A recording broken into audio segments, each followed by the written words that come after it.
les amis. Alors aujourd'hui, une envie subite et irrépressible de sortir mes petites boîtes. Et oui, c'est le retour des fameuses battles.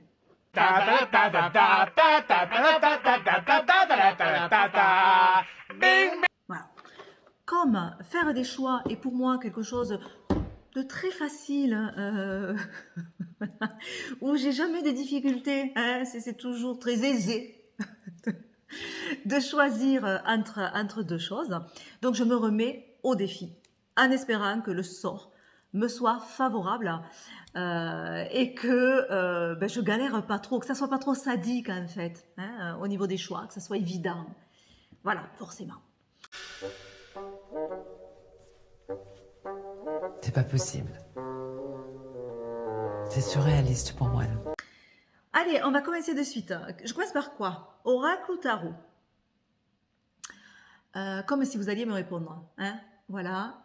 Donc, je vais devoir choisir toute seule. Déjà, premier choix de la vidéo.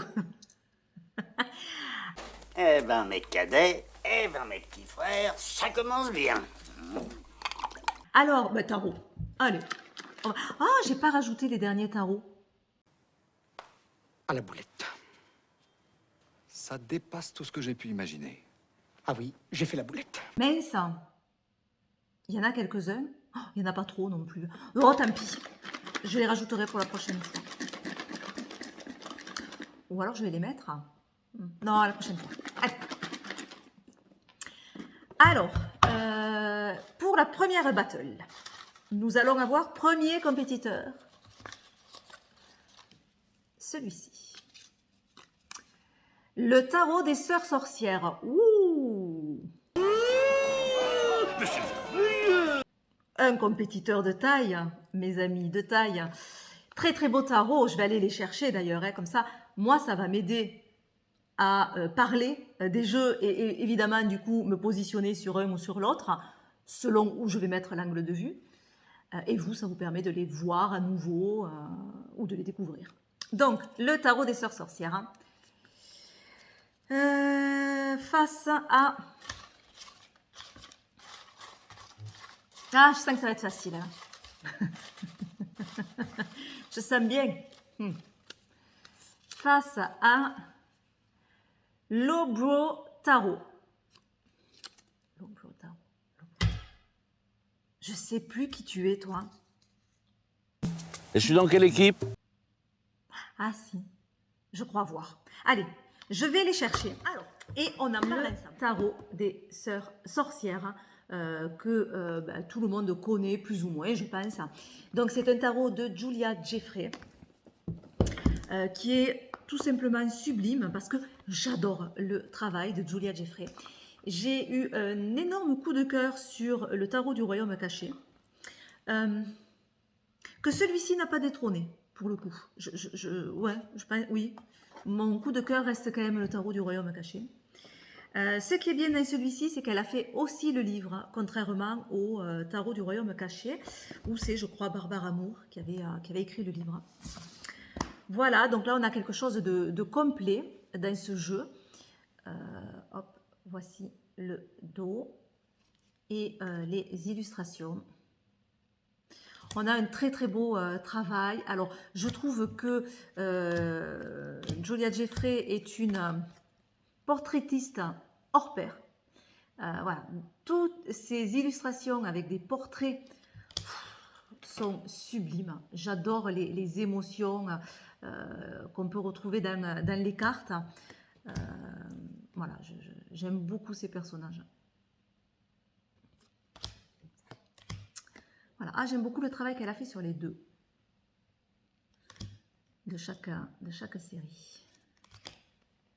Où on a à la fois dans certaines séries plus la complémentarité et dans d'autres on va voir plus la dualité. C'est très intéressant. Voilà, bon, je ne vais pas vous montrer tout le jeu, mais c'est vrai que ce jeu est, ah là là, est sublime. Voilà, et de très bonne qualité, avec ce petit aspect brillant, mais qui lui va bien. Voilà pour le tarot des sœurs sorcières. Donc face à lui va se retrouver le Lobro Tarot. Alors ça, c'est bien celui-là que je pensais. C'est un tarot collaboratif. Voilà. Alors là, il n'y a que les 22 arcanes majeurs. Donc on a un petit livret en couleur. Et je vais vous montrer certaines cartes. Donc on a hop la force, hein. Le monde,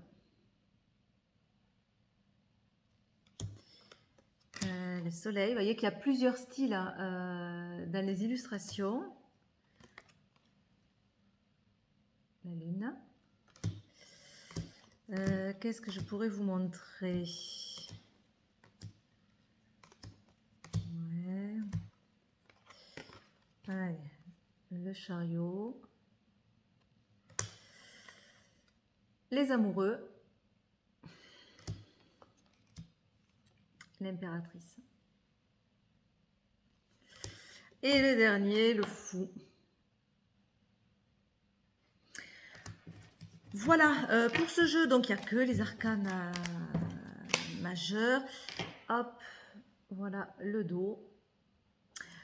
Donc là, eh ben, ça commence très très bien, moi je trouve, parce que je n'ai pas de difficulté majeure à faire mon choix dans cette battle. Parce que même si celui-ci est assez sympa d'avoir ces univers différents, mais qui matchent ensemble, il y a certaines cartes que j'aime, mais il y a d'autres que j'aime un petit peu moins. Là, on a quelque chose de beaucoup plus cohérent, de bout en bout. On a un travail qui est magnifique. On a voilà, une illustratrice dont les illustrations, je suis complètement fan. Donc forcément, d'une longue tête, c'est le tarot des sœurs sorcières de Julia Jeffrey qui gagne cette battle. Voilà. Allez, on continue. Seconde battle. Allez, les oracles. Alors, je vais remettre mes petits papiers du tarot dans le tarot. Hop, voilà. Allez, oracle. Oracle au désespoir. Alors, on a quoi? Le jeu Le Normand, Carta Mundi. Ok. Face à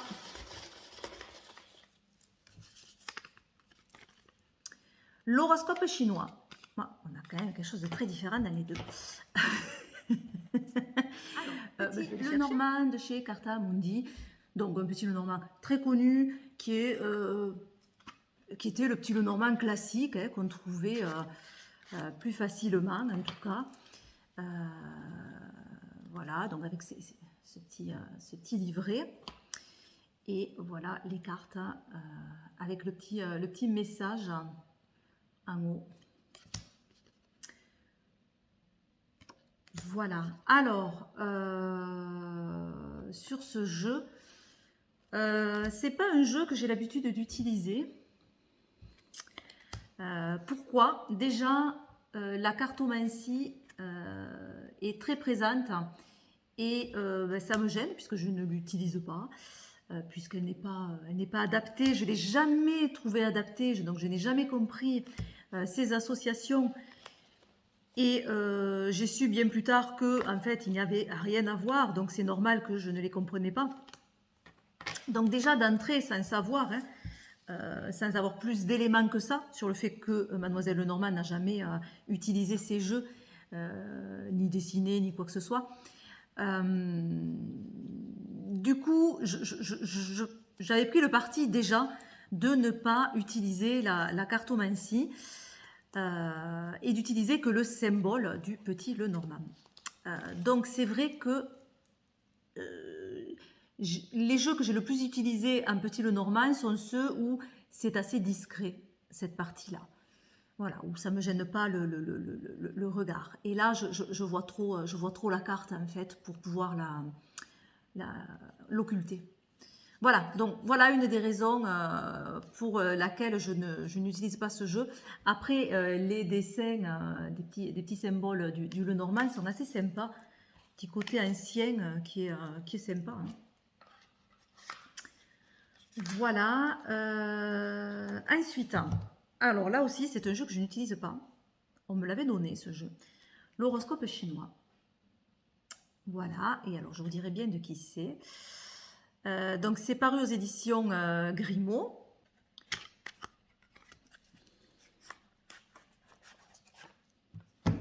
Alors, je crois que je vais le découvrir avec vous. Hein. Non, je l'avais déjà regardé, bien sûr, mais comme je ne l'ai pas utilisé, c'est vrai que je vous avoue que c'est un jeu que je ne connais pas. Hein. D'accord. Donc, dans le dos, on a des cartes couleurs.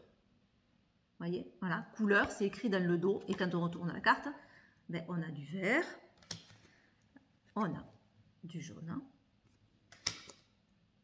le bleu. Ah, c'est pas mal, le blanc. On peut faire des tirages en associant des couleurs et donc l'énergie des couleurs peut nous en dire beaucoup. Le rouge. Ensuite, on a des cartes saveurs. Hop, le picam. Donc avec les piments. La mer. Le doux. Le salé avec le poisson. Et acide avec le citron. On a des cartes santé. Donc les reins. Le cœur. Ah, je vous montre tout le jeu du coup. Poumon. Estomac. Et foie. On a des cartes comportement.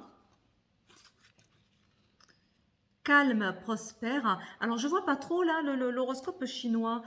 Ah, si, oui, parce qu'ils utilisent certainement tous ces domaines-là pour faire des liens actifs et maintenus. Mais je trouve qu'on ne le retrouve pas forcément dans les dessins, c'est dommage. Rêveur, sentimental. Nerveux, agité nerveux. Inquiet, agressif. Ensuite, on a les cartes atmosphère, sécheresse, orage, froid, pluie, soleil. Je ne vais peut-être pas tout vous montrer. Hein. On a des cartes saison. Ah, j'allais dire il y en a plus. Et oui, parce qu'on a en plus une saison en plus qui est la fin de l'été, en fait. Et après, on a l'été, l'automne, le printemps, l'hiver, hein, les saisons classiques, évidemment. Les éléments, donc là, on a le feu, la terre, l'eau, mais on a le métal et le bois. Voilà. Ensuite, on a ces cartes qui, là, n'ont rien d'inscrit dans le dos. Et là, ce sont les cartes de l'horoscope chinois. Donc on a les signes, hein, on a le cheval, on a le rat, on a le serpent,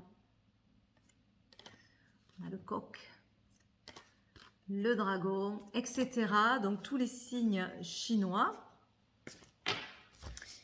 Et les deux dernières cartes, non, c'est des cartes de présentation du jeu. Voilà.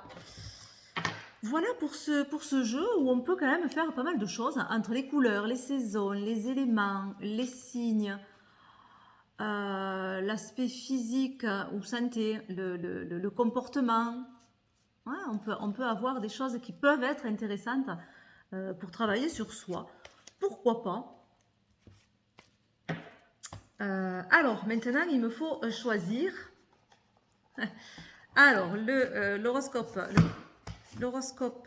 chinois de chez Grimaud ou le jeu Lenormand de chez Cartamundi. Je n'utilise pas les deux. Hein. Donc là, le choix est difficile, mais dans la non-utilisation, en fait. Donc, allez, je vais me prendre celui-ci. Parce qu'il peut être intéressant à étudier, pourquoi pas, et puis pour son originalité. Voilà. Pour son originalité, ouais. Allez, on continue. Allez, pour pas changer de boîte, je reste dans les oracles. Celui-ci. Le Barberry Zodiac Oracle. Alors, on est toujours dans le Zodiac. Hein. C'est marrant. et il va se retrouver face à l'oracle des essences subtiles. Ça, c'est un jeu qui est assez récent sur les huiles essentielles. Alors là aussi, hein, on n'a rien à voir du tout. Alors, allez, je vais les chercher. Voici le Barberry Zodiac Oracle.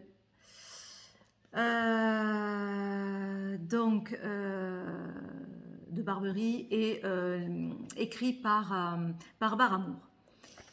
Donc, on a les cartes, évidemment, du zodiaque. Pas que, il me semble qu'il y a les éléments aussi, qu'il y a les planètes, je crois.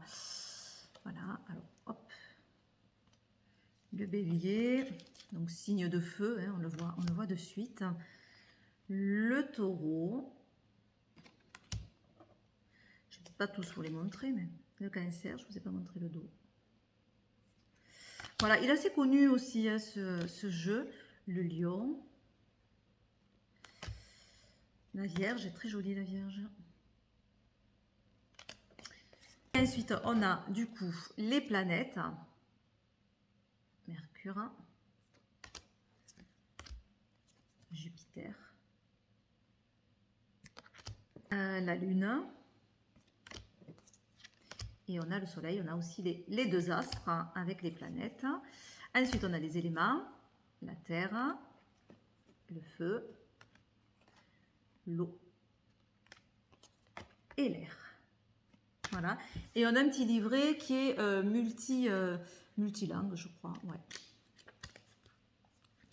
Voilà pour ce jeu que j'ai utilisé souvent en complément de tirage ou aussi lorsque je faisais de temps en temps mais c'est pas celui que j'utilisais le plus, des guidances sur les signes astraux. Voilà, ça m'est arrivé de les mettre en identifiant du coup pour identifier le signe. Mais c'est pas celui-là que j'utilisais le plus quand je faisais ce système-là pour identifier le signe. Je prenais un autre jeu qui est un jeu aussi de Julia Jeffrey sur les signes du zodiaque, mais je préférais. Voilà. Donc face à lui, on retrouve l'oracle des essences subtiles de Cécile Vernier. Voilà, c'est un jeu que je vous ai partagé il n'y a pas si longtemps que ça. Donc on a un joli petit coffret. Donc il est bien pour travailler les huiles essentielles, mais surtout les travailler au niveau énergie. Voilà.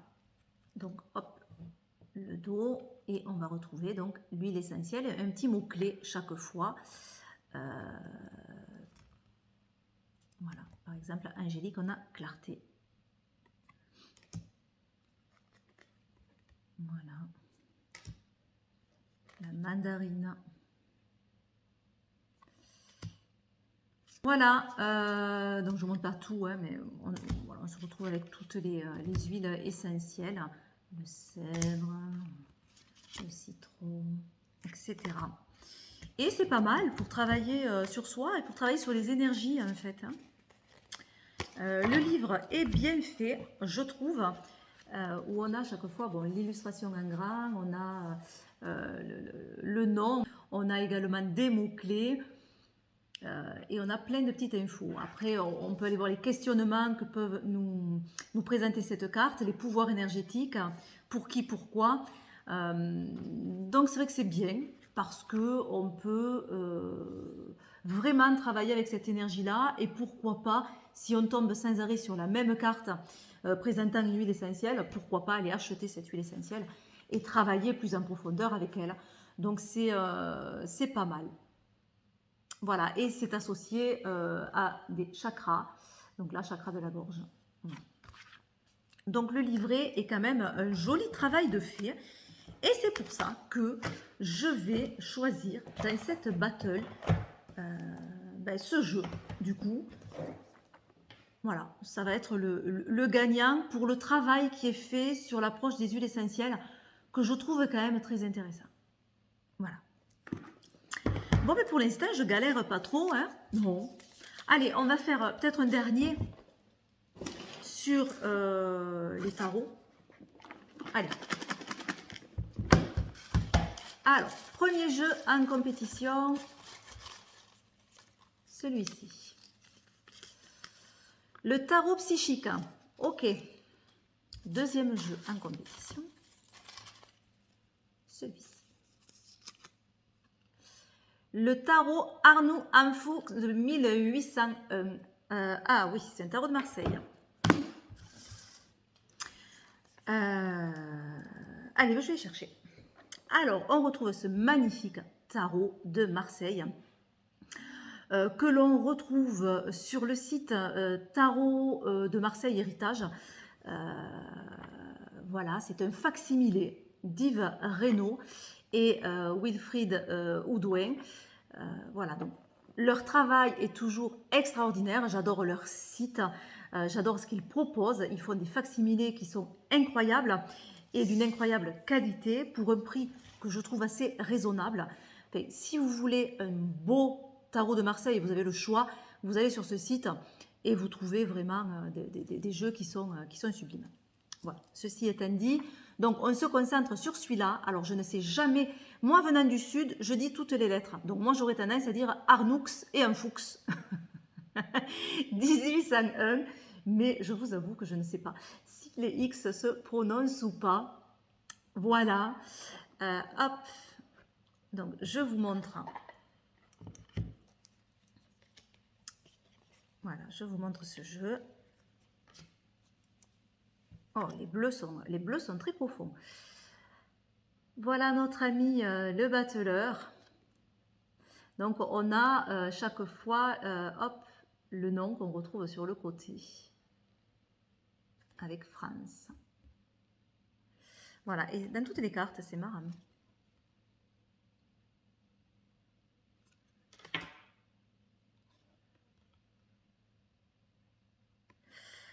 Voilà, je vais vous montrer des arcanes mineurs. Ah, le soleil est très très beau.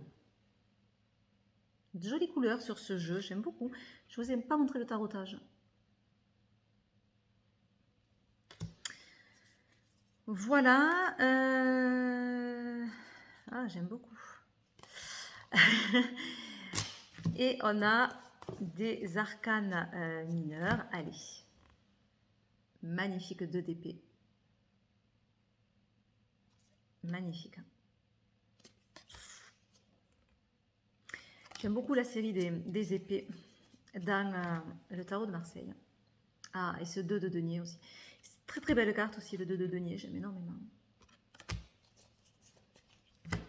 Superbe coupe. Allez, le 6. Et voilà. Donc, très beau jeu. Vraiment... on a toujours l'impression d'ouvrir une porte qui nous amène à un monde ancien quand on regarde ces jeux. Et ça fait un bien fou, en fait. J'adore. On est plongé au temps d'avant.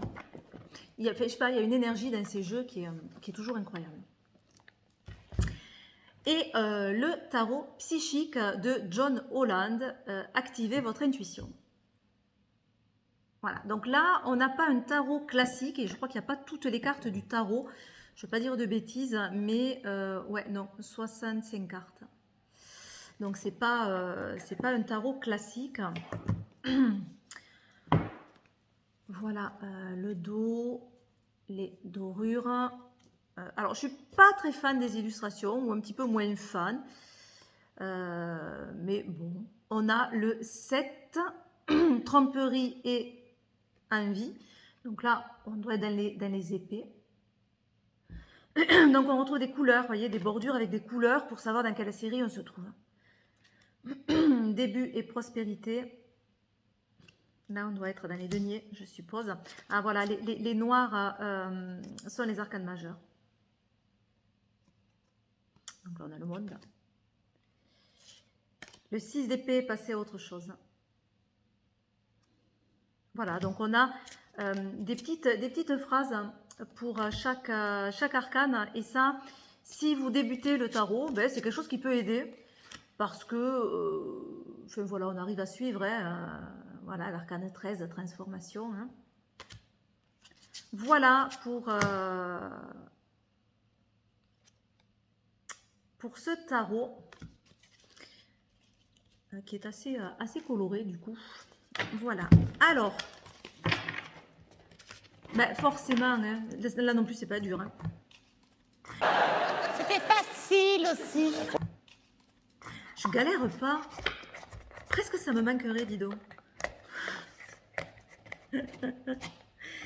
Alors, dans cette battle, ben, voilà, mon choix est vite fait. Forcément que le gagnant est ce sublime tarot de Marseille. C'est Marseille, bébé. Voilà, c'est une œuvre qu'on a dans les mains quand on a des jeux comme ça. Donc forcément, c'est tellement un régal que... Voilà. J'ai pas envie de vous quitter encore. Hein.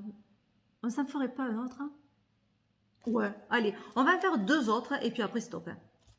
Non, un autre. Je commence là, ça y est, 2 autres. Si, on refait un petit tarot et on refait un petit oracle. Allez. Celui-ci, face à celui-ci. Hop, on le met déjà là et on regardera. Alors, ça va être le tarot des vampires de Yann Daniels. Très beau tarot. Ouais. Face à... Je mets là. Hop. Oh là là. Le Deviant Moon Tarot. Ouh. Petit peu plus dur sur celui-là. Allez, je vais les chercher. Alors, le tarot des vampires de Yann Daniels. Ouais, c'est un très très beau coffret. Donc j'ai eu de la chance de le trouver en français à un prix tout à fait raisonnable. Je crois que j'ai acheté 20 €. Voilà, sur Vinted. Et je sais que ben, on a du mal à le trouver maintenant ou alors à des prix faramineux. Surtout que la version française est d'une qualité incroyable. Je crois meilleure qualité que la version anglo-saxonne. On a un livre qui est vraiment top. Voilà, on a un gros livre. Hein. On a un très gros livre qui est en noir et blanc, me semble-t-il. Non, qui est en couleur. Voilà. Donc on a vraiment quelque chose qui est vraiment bien travaillé. Et les cartes sont très très jolies. J'adore le dos. Alors il est brillant. Voilà. On a vraiment un très beau dos. Et je vais vous montrer quelques cartes.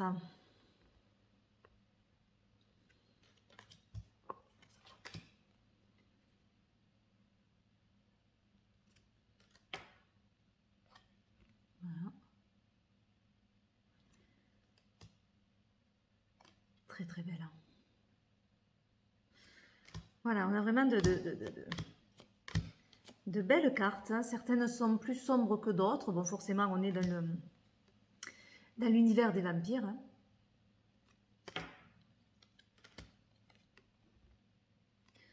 Voilà, je ne vais pas toutes vous les montrer.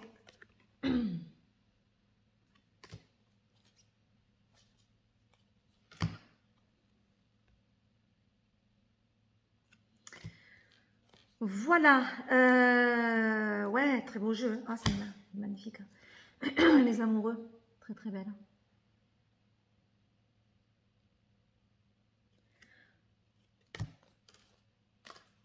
Alors, donc, face à notre petit tarot des vampires, on va retrouver le Deviant Moon, qui est un jeu qui est incroyable. Le voici, très connu. Alors, bon, moi, il est pas mal abîmé. Hein. Voilà, de Patrick Valenza.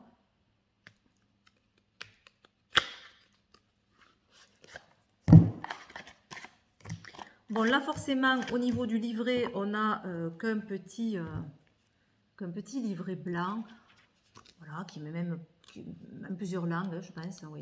Donc voilà, on n'a pas grand-chose au niveau du livret, ça c'est sûr, comparé au tarot des vampires. Hein. Mais on a des cartes mais qui sont incroyables. J'adore cette ambiance, j'adore cet univers, j'adore cet humour dans ce jeu. Voilà, toute façon, ce jeu, comme je disais, au début qu'il est sorti, donc il y a très longtemps, où j'avais déjà la chaîne YouTube, et je me souviens que je disais, ce jeu, soit on l'adore, ou soit on le déteste. Il n'y a pas trop d'entre-deux sur ce jeu. Surtout quand il est sorti. Maintenant, je trouve qu'il s'est un petit peu plus fondu, en fait. Voilà, s'il est peut-être plus habitué, il est moins particulier. En tout cas, on s'habitue à cette particularité qui pouvait être un petit peu déroutante quand il est sorti. Ah, mais j'adore, j'adore. Chaque fois que je le regarde, ce jeu, je me dis, mais waouh, waouh, waouh, waouh, waouh. Là, en fait, c'est le travail qui est fait dans les illustrations, qui est incroyable. Et là, c'est le travail qui est fait dans le livret, qui est très intéressant. Donc, on a quelque chose de complètement différent, qui est un petit peu plus compliqué, du coup, dans le choix. Donc, je me dis... des fois, pour choisir, je me dis lequel tu aurais plus de facilité à te séparer. Mais des fois, c'est compliqué parce qu'en fait, on ne veut pas se séparer d'aucun des jeux. Là, par exemple, si je me dis lequel des deux jeux je me séparerai, je ne peux pas parce qu'aucun des deux. Le tarot des vampires, en plus, maintenant, on ne le trouve plus. Donc, j'ai pas envie de m'en séparer, sinon je l'aurais plus. Et celui-ci, je l'adore. Donc, enfin,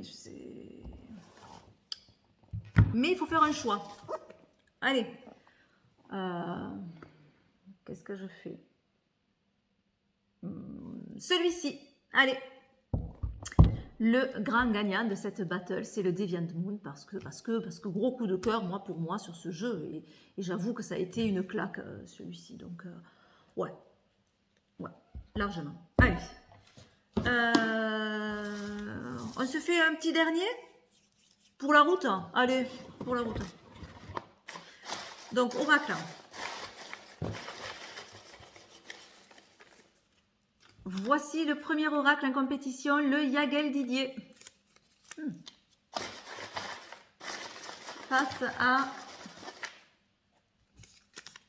Face au 77. Ouh. Allez, on va aller chercher. Alors, le Yagel Didier, le jeu divinatoire, donc illustré par Marina Carella.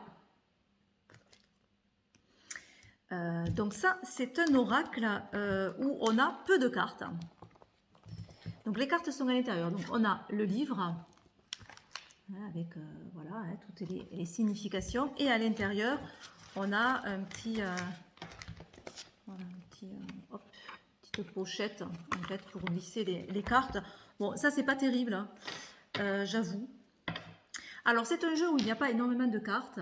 Donc justement, quand j'ai fait le vlog sur les tu préfères, on a évoqué cette question du nombre de cartes.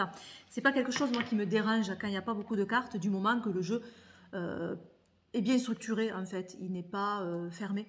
Parce qu'après le support à l'interprétation, c'est son intuition et finalement, si on a quelque chose d'assez large et de bien fait, on va pouvoir laisser aller son intuition sur ce qui nous parle dans le contexte, dans les cartes qui accompagnent, etc. On sait ce que ça va vouloir nous dire et nous évoquer. Plutôt qu'avoir un jeu où il y a 4000 cartes et du coup avec des significations très fermées où on ne va pas pouvoir laisser aller filer l'intuition. Donc des fois, avoir plus de cartes, on a l'impression que c'est plus facile, on a l'impression que quand on a beaucoup de cartes, on va pouvoir faire plein de choses. Mais en fait, non, parce que ça limite beaucoup d'avoir beaucoup de cartes. Voilà, donc ceci étant dit, donc là on a un jeu où il n'y a pas énormément de cartes. On a de très très belles peintures. Voilà, dans ce jeu. Donc les illustrations sont assez sympas, je trouve. Bon, ouais, elles sont un petit peu particulières certaines, hein, mais elles sont sympas. L'étoile. Le lion. Voilà, donc il est assez connu hein, ce jeu, l'arbre. La lune. Voilà, donc On retrouve pas mal de cartes de tarot hein, dans ce jeu, avec la justice, on a la roue, on a l'étoile, on a une carte qui fait penser au jugement, on a le soleil, on a la lune, etc. Voilà. Face à lui se retrouvent les 77 d'Alias Kay, qui a gentiment morflé. Voilà. Ouais. Donc, voilà. Ce jeu aussi, tout le monde le connaît. Donc, c'est un jeu d'Alias Kay qui nous permet de faire un petit... il y a un petit fil conducteur, en fait, dans les cartes. Vous voyez, chaque carte va se relier les unes aux autres. Voilà. Donc là, on a des illustrations beaucoup plus simples. On n'a pas de peinture. Voilà.